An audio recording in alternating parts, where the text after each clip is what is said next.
What's up, friends? Back at it again, back to the training. This is now week 3, so what, 7 weeks to go before the actual race itself, or the actual road march itself. Already a little bit winded. Only not very far into it either. I think I'm still feeling a little bit of the effects from that 11 miler, pretty much 11 miles that I did last week. So a little bit rough. I can definitely feel it in my knee for some weird reason. I don't know if I did something weird to my knee, climbing the rocks and doing some of the strange terrain of Palmer Park, but the next day my knee was kind of bothering me a little bit. It's died down a little bit, but I can still definitely feel it. So hopefully this doesn't become some kind of injury that slows me down on training, but hopefully I'll be okay and be good.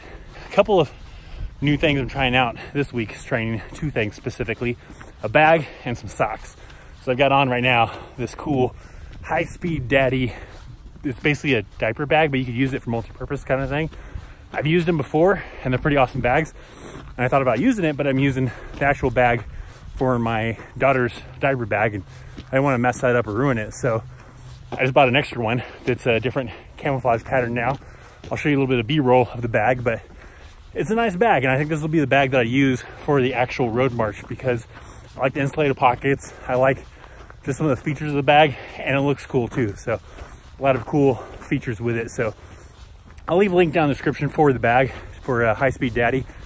They make some pretty cool products. They're veteran owned. The dude's pretty cool that runs it. So I definitely highly recommend their products. They're not sponsored. They're not sponsoring me or anything like that, but I like their stuff. Their stuff is pretty cool. So that's why I'm using it, because I like it. So I'll be rocking this bag. The second thing I'm trying out is some socks. These socks also not sponsoring me or anything like that. I believe they're S7 is the name of the brand, but they're supposed to be like these water resistant or sweat resistant socks that are supposed to be great for like hiking and all that stuff. So I'm trying those out. We'll see how those kind of work during this week, and hopefully if they work really well, then those are the socks I'll use during the actual road march itself. Increasing the intensity a little bit this week. A similar route from last week. I'll try to see if I can't add a little more into it, but I have increased the weight onto the bag. So now I'm probably carrying about 25-ish pounds, something around there. Feels okay on this bag, but I don't know if I will go past that on weight with this bag. So I might only use this bag for training this week and then switch back to the other bag, because the other bag, not that I don't feel this one's tough enough, I just don't want to take a chance of ruining this one, you know, and messing up the straps. And then I can't use it during the actual road march, where the actual road march, I'll probably only have like 5 or 10 pounds on me. So I won't have anything too crazy. So I might stick to the other bag for more weight for the training purpose of it, and then be able to use this bag still for the actual road march. But this week will be a good test of the bag with more weight than I'll actually have during the road march. So we'll try that out, but I'll probably switch back to the other bag probably next week for training purposes. That way I don't take any chances of like messing up the straps with too much weight inside this thing. I don't know what the load capacity on this bag is, so I can always look into that, but still, I don't know. We'll kind of go off of how it kind of feels, and maybe I'll look up the load capacity of this bag and see what it can handle. Whew, I think I can definitely feel the difference in the weight this time. I don't know if it's the bag, I think it's just the extra weight, because this bag has better padding on the shoulder straps than the other bag did, but I'm definitely feeling it. So last week I had like this really steep, short incline that I did. This time I'm doing a longer incline that's not as steep. So still really tiring though. But I'm now 2 miles into my workout. Good little hill. Like I said, it's not as steep. You kind of see it's more of a gradual, but it's a lot longer of walking uphill than like that other one. It was a quick one, but really steep. So it's good. Oh, get a good workout in today. Shoulders definitely killing me during this workout. I don't know what the deal is. If it's, I mean, it's only 5 more extra pounds going up to the 25 pounds, but I don't know. Shoulders definitely killing me during this one. So I know I've heard some people saying, well, hey, you're already training with like 20 to 25 pounds, whatever. You might as well just do the heavy and carry the 35 pounds during the 26-mile road march. But that'd be pretty tough. If I'm already kind of hurting on the shoulders with 25 pounds, add another 10 more pounds. It'd probably be pretty rough. But I train with the weight, so that way when I go to do the actual 26 miles with only 5 or 10 pounds on, it'll be a lot easier to do, not to try to work myself up to be able to do 35 pounds. So we'll start off a little easy. Like I said, if this year I'm able to do it very easily without any weight, then maybe next year I'll up the ante and do it with 35 pounds. But for now, my goal is really just to be able to do the 26 miles. All right, back at Palmer Park.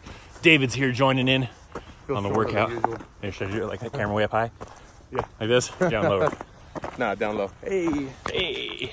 Then you gotta slash down. So we're doing that similar route like I did last week. But David's joining it, so now I gotta keep up with David. Instead of being lazy like I was doing before and like, you know, smelling flowers and picking acorns and all that craziness. Yeah, eating snacks. Still got some snacks though. There we go. 10, 11 miles, something like that. Yeah.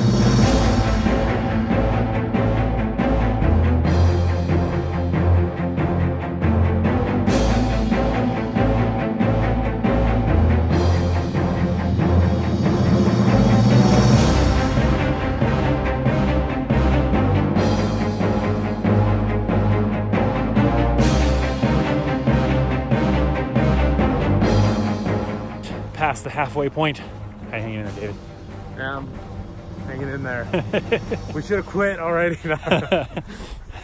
So it was still really unorganized. We're at the a little after 5 mile mark.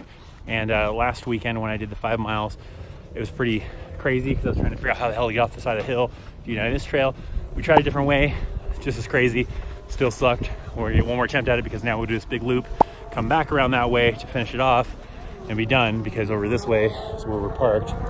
So we're a little over halfway, about halfway now. Not good, not bad. I feel pretty good still for halfway. You still feel pretty good for halfway? Oh yeah.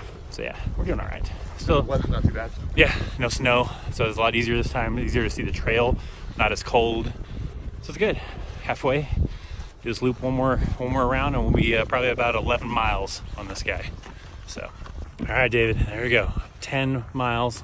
By the time we go over to cars, it'll be almost 10 and a half. Yeah, about 10 and a half. So pretty close to the same as what I did last week, but a little bit better organized. It wasn't quite as crazy. Plus, it's not snowing. Yeah, that's good. There's a lot of mud though. Yeah. The snow started melting, and we kind of started getting a little bit of some muddy spots. How'd you feel about it? It was tougher than I expected. Yeah. I think a lot of it had to do with the rocks.